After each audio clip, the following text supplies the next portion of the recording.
Quem nunca, à revelia das questões culturais envolvidas ou dos nossos moralismos, quem nunca se viu em situação de alegria, de regozijo ante uma vitória inusitada? É aqui que a gente começa para a gente meditar no Cântico de Débora, que é exatamente o capítulo 5 do livro dos Juízes.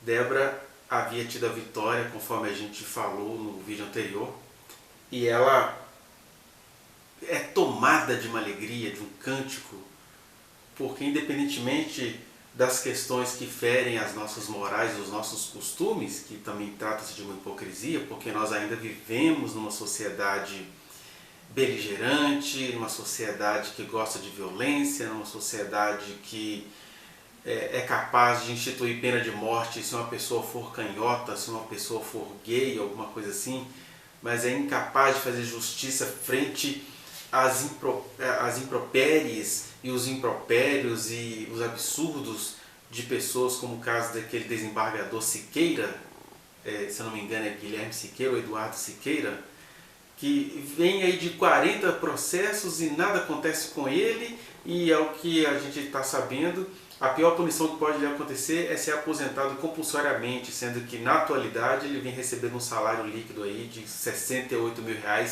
líquidos, o desembargador Siqueira de São Paulo.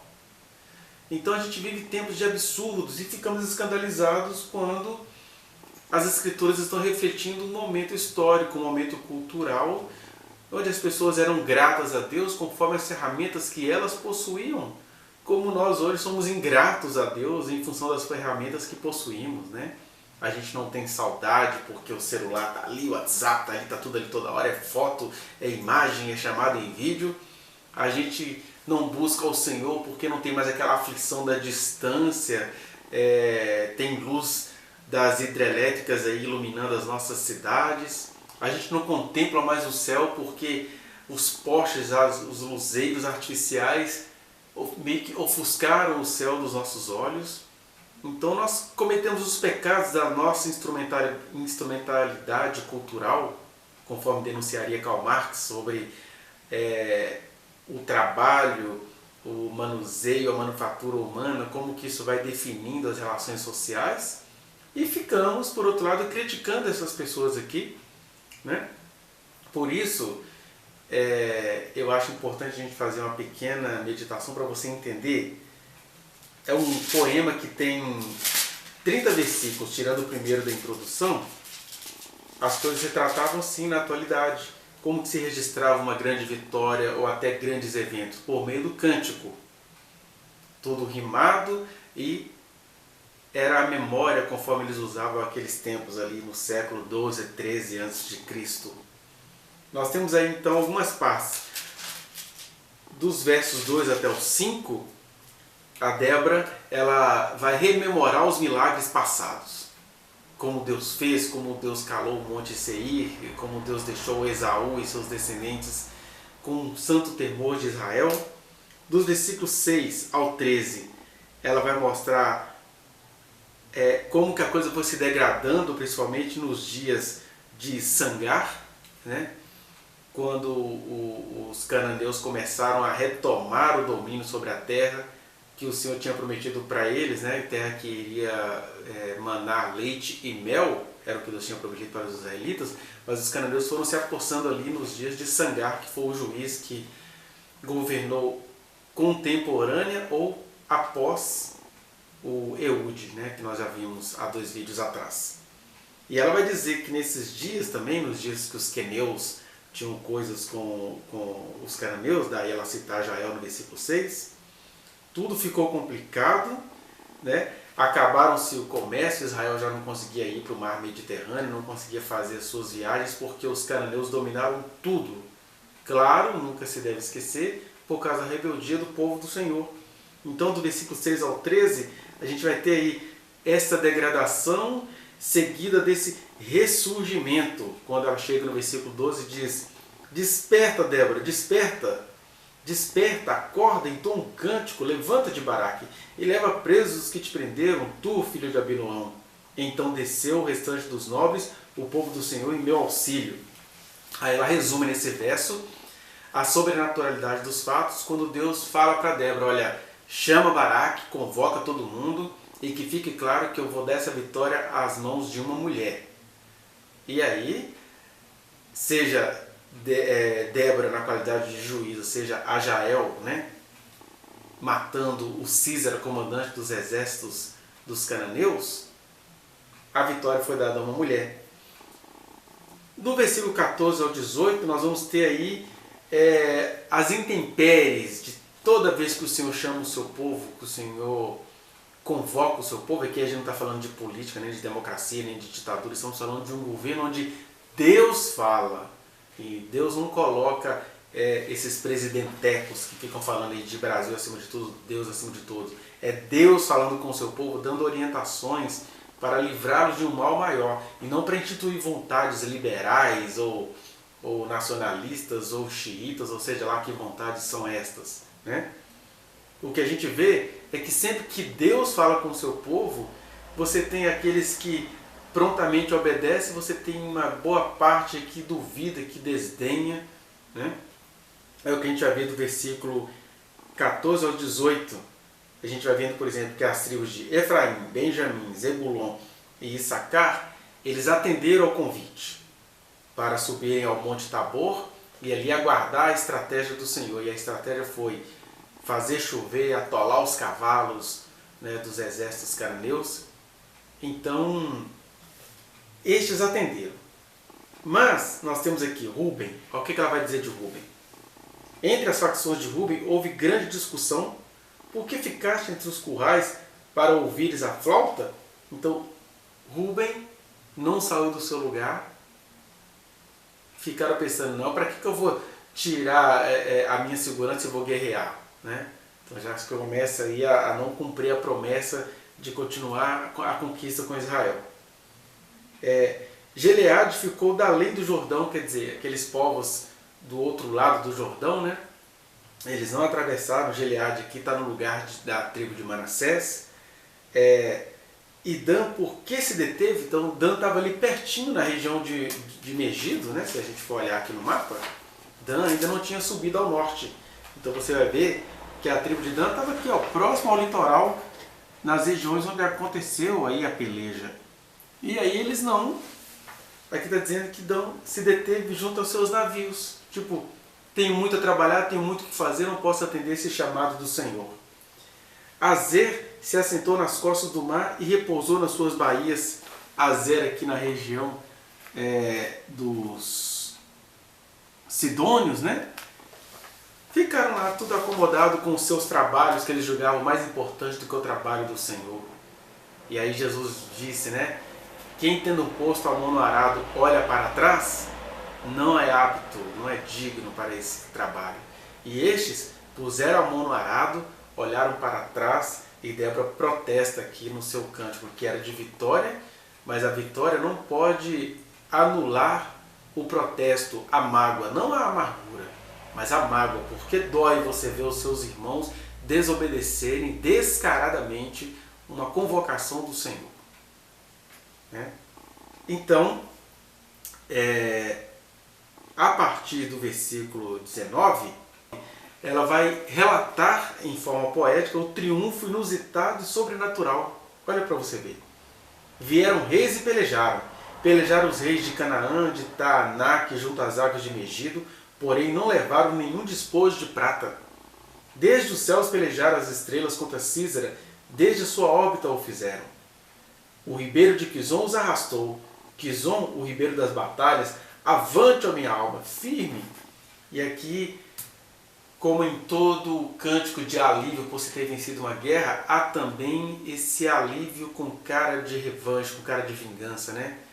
É semelhante ao Salmo 137, quando se está falando ali dos muitos sofrimentos que Israel tinha lá na Babilônia, e aí no finalzinho chega e fala assim, filha da Babilônia, tomara que pegue teus filhos e os esmague contra uma pedra, ou algo parecido. Alguém fala assim, que isso? O Salmo desejando vingança? Não, isso é apenas uma expressão de alívio misturada com uma expressão de protesto.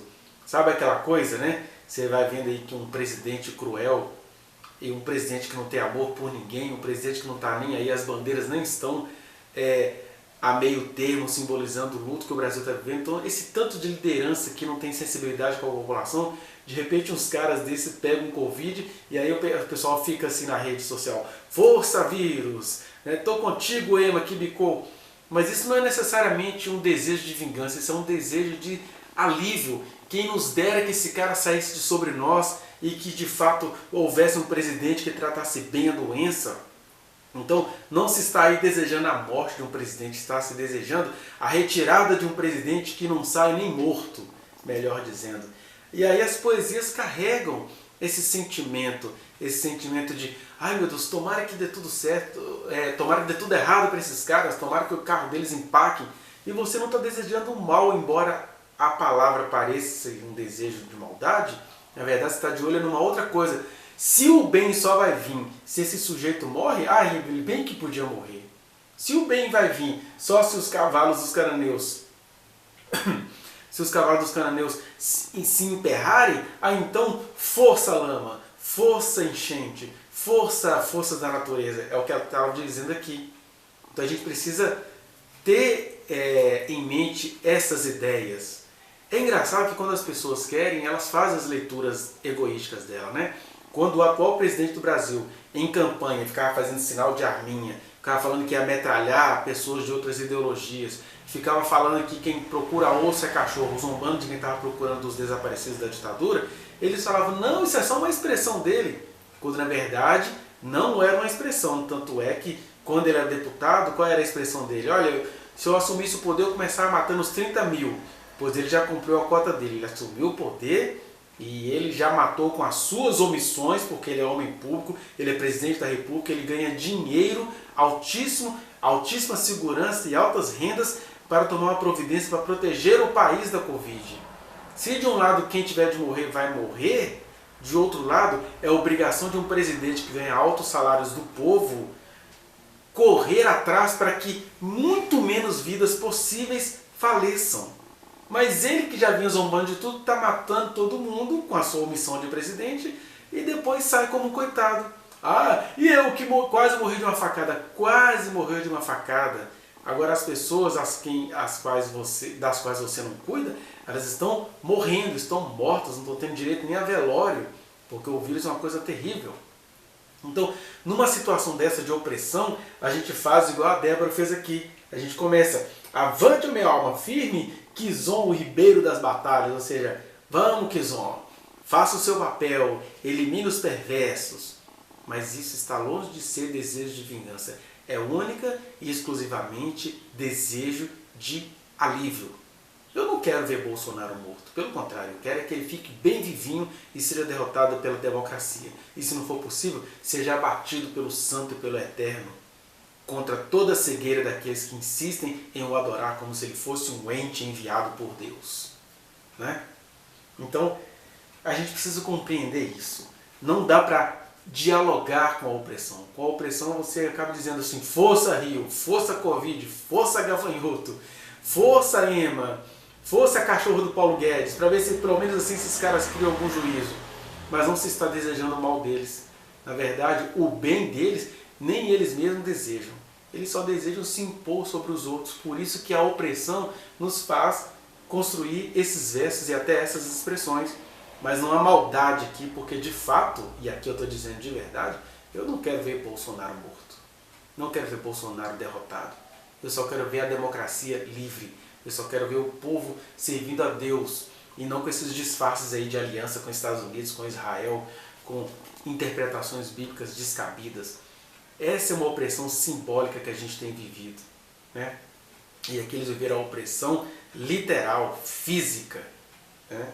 Mas de qualquer maneira, opressão por opressão, o desejo de alívio nos faz produzir esses versos. E aí a gente chega no versículo 23, quando o anjo do Senhor, ou seja, Jesus em pessoa, diz a Débora: amaldiçoai a Meroz, diz o anjo do Senhor, amaldiçoai duramente os seus moradores, porque não vieram em socorro do Senhor e seus heróis.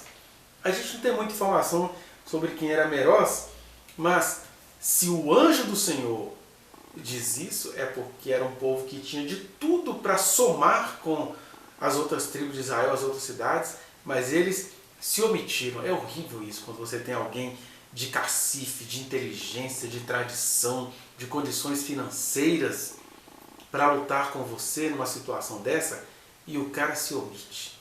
Nós temos muitos assim no Brasil neste momento, né? Que foram valentes para falar de corrupções passadas e agora cai nesse discursinho de não, gente, precisamos relevar, se não fosse assim não seria de outro jeito. Não importa, nós pagamos a vida desses homens que estão nos oprimindo, nós pagamos a boa vida que eles levam. Então, malditos sejam todos que têm condições financeiras, econômicas, intelectuais dadas por Deus e não fazem nada. É como o anjo do Senhor está dizendo aqui. Né? Por isso é amaldiçoai duramente. E aí, dos versículos 24 ao 27, nós temos aqui, mais uma vez, a lembrança da Jael. Olha só, o texto descreve. Bendita seja sobre as mulheres Jael, mulher de Éber, o queneu, uma caminhante, né? Bendita seja sobre as mulheres que vivem em tendas, porque ela encravou uma tenda na cabeça do Sísera, senão Israel ia ser morto, né? Água pediu ele, leite lhe deu ela, em taças de príncipes lhe ofereceu nata. A estaca estendeu a mão e ao maço dos trabalhadores à direita.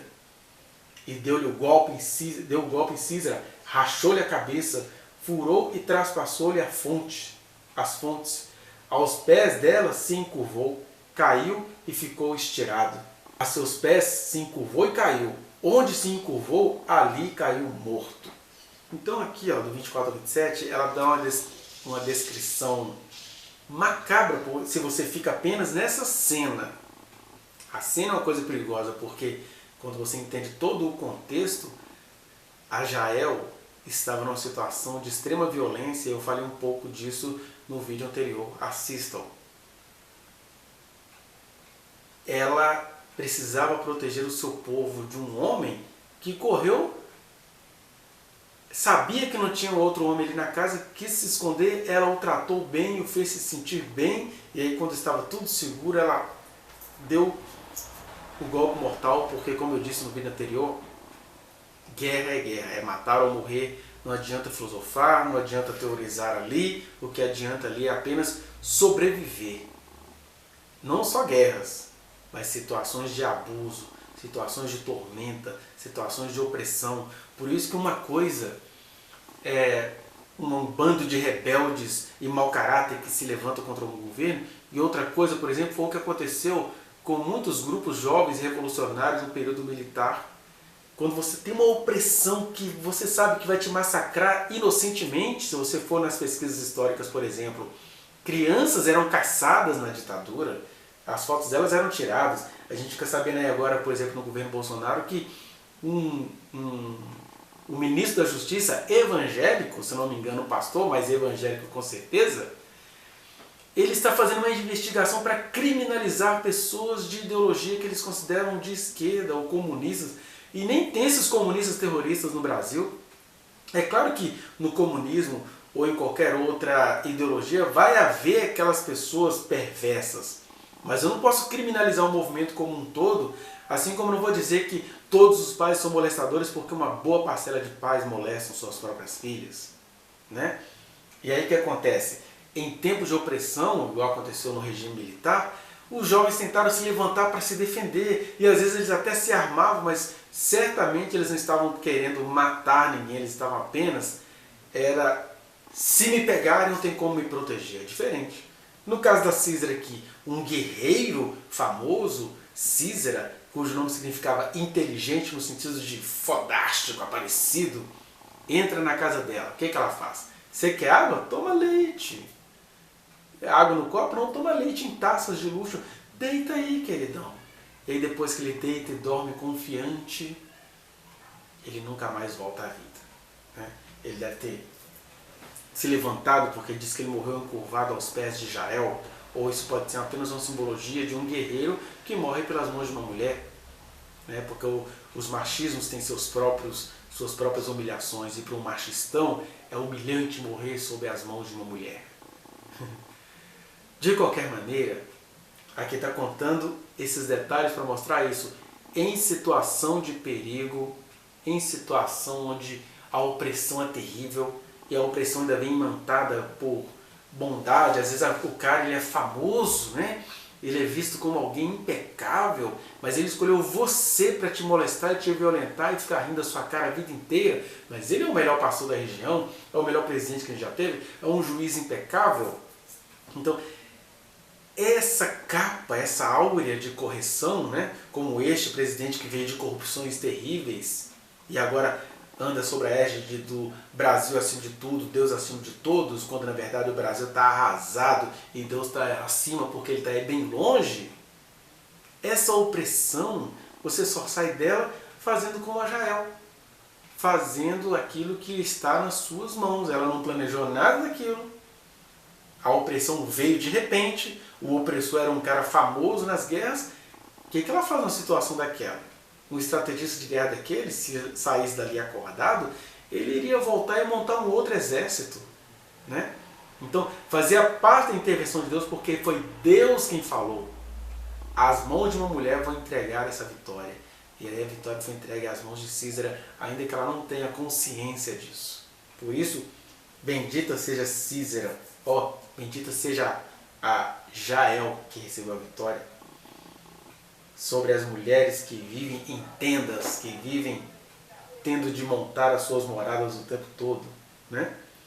Do versículo 28 ao 30, vai descrever então essa derrota vexatória, que a mãe do Císara fica sabendo, que as mulheres ficam sabendo. Tem até uns versículos aqui feios, né? Quando fala assim, porventura não achariam e repartiriam despojos, uma ou duas moças a cada homem, que era assim que se fazia naquelas vergonhosas guerras, né? O despojo era, as mulheres são minhas. E aí não, Císara morre na mão da Jael, ou aos pés da Jael, né? E aí ela conclui com um epílogo glorioso, quando ela fala assim, assim, ó Senhor, pereçam todos os teus inimigos. Porque os cananeus não eram inimigos de Israel, eles eram inimigos de Deus. E inimigos, né, no sentido moral. Deus não tem inimigos, Ele é o Criador de todas as coisas. Ele só tem amor e compaixão por tudo que Ele fez. Mas há pessoas que, por não compreenderem-no, tornam-se seus inimigos. É nesse sentido. Então, nesse sentido, se algum ser humano é tão ingrato assim às bênçãos do Senhor que se torna seu inimigo, assim, ó Senhor, pereçam todos os teus inimigos. Porém, os que te amam brilham como o sol quando se levanta no seu esplendor. E a terra ficou em paz 40 anos. Né? 20 anos o rei cananeu fez opressão, 40 anos a terra descansou. Mas olha só, os que confiam no Senhor brilham como o sol quando se levanta no seu esplendor. E é importante a gente entender isso. Que aqui ela está falando de quem agiu sob a palavra do Senhor. Quem agiu ouvindo a voz do Senhor. E aí eu te digo, sempre pensando no nosso eixo que a gente toma aqui para falar sobre a salvação, apesar desse cenário macabro. Assim como nem todos os de Israel que venceram a batalha amaram ao Senhor, porque várias tribos aqui ficaram no seu cantinho e não fizeram nada. Então, os que amam o Senhor aqui, neste caso, está se referindo àqueles que foram e fizeram. Diria Jesus lá na frente. Bem-aventurados aqueles que ouvem a palavra de Deus e a praticam, ou guardam e a praticam. Né? É fazer a vontade de Deus. Os que foram e fizeram é que brilham como o sol, como o resplendor do sol. Assim como nem todo o povo de Israel amava o Senhor, eu também não posso dizer que todo o povo cananeu que foi derrotado ali e que foram esfaqueados e que foram mortos até pelas forças da natureza, não posso dizer que eles não amassem ao Senhor. Eram povos, cada um na sua cegueira. Só quero sempre enfatizar para você, a salvação é um imenso mistério entumecido do amor eterno do Senhor. E aí é fato, sejam dos cananeus que precisavam morrer, sejam dos israelitas que precisavam viver, mas nem todos amavam o Senhor, os que amam o Senhor são resplandecentes, brilham como o sol quando se levantam no seu esplendor. Né? Aquele sol imponente que a tudo possui.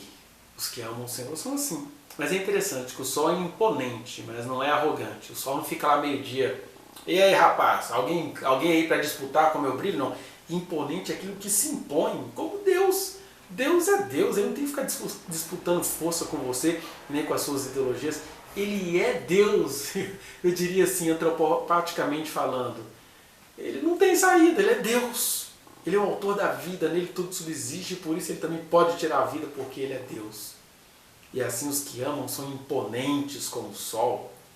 Os que amam o Senhor, os que guardam os seus mandamentos, são imponentes como o sol, mas não são arrogantes. Porque arrogante é como um cometa. Você vê a luz, acabou, já era. Né?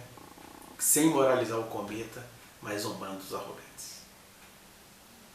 É isso. Que essa pequena análise textual, por assim dizer, se transforma em meditação na sua vida.